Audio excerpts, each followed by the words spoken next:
Asalaamu calaykum. Pastor Joy Isa waa haweeney Kristaan oo ka soo jeeda dalka Nigeria.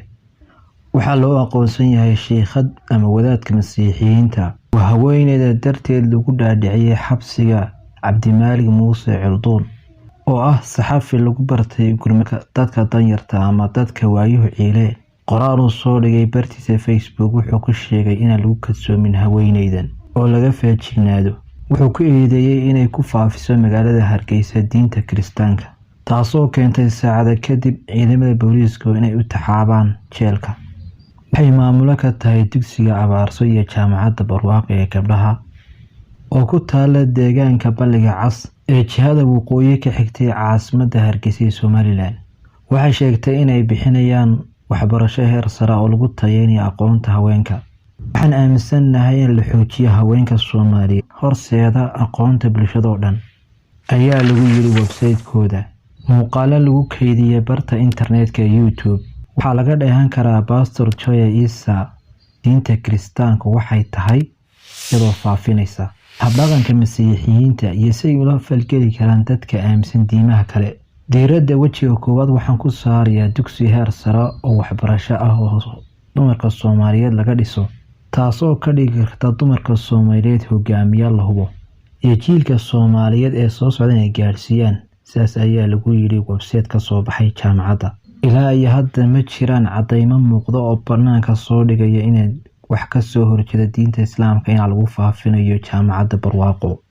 Waxaase jira walaac ay qabaan culimada iyo taariikhyahanada iyo wariyaasha waxbaara soo ogaaday shakhsiyaad faafiyay diinta Kiristaanka inay macallimiin ka yihiin dugsiga Abaarso iyo jaamacadda Barwaaqo oo ku yaala magaalada Hargeysa.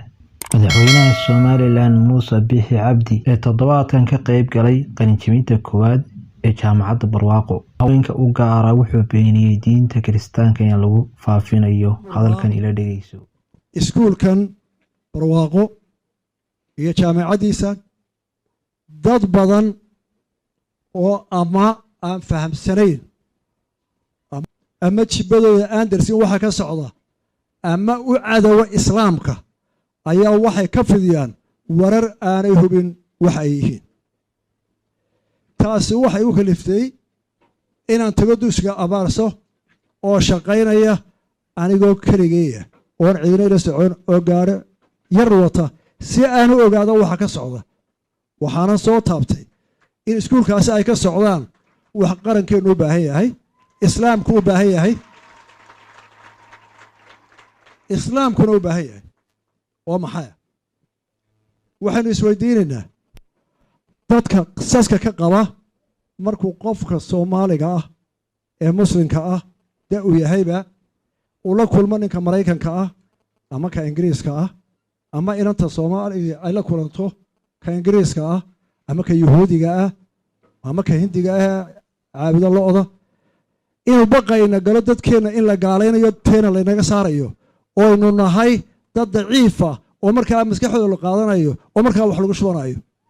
Siya Faarax Cumar oo ah xaaska samafale Cabdimaalig Muuse Cildoon ayaa waxay ku sheegtay barteeda Facebook in ninkeeda loo dhaadhiciyay xabsigii horey lagu hayn jiray isagoo dhaawaca ku yaala magaalada Hargeysa. Somaliland ayaa ku haysay xabsi sanad iyo 2 bilood Cabdimaalig Muuse Cildoon, waxaana lagu eedeeyay inuu faafiyay dugsiga Abaarso dadka in lagu baro sida isugu galmoodaan dadka aan isku jinsiga ahayn iyo in lagu barto dugsiga diin aan ahayn diinta Islaamka, taasoo keentay maxkamaddu inay ku rido 3 sano iyo bar xabsi ah.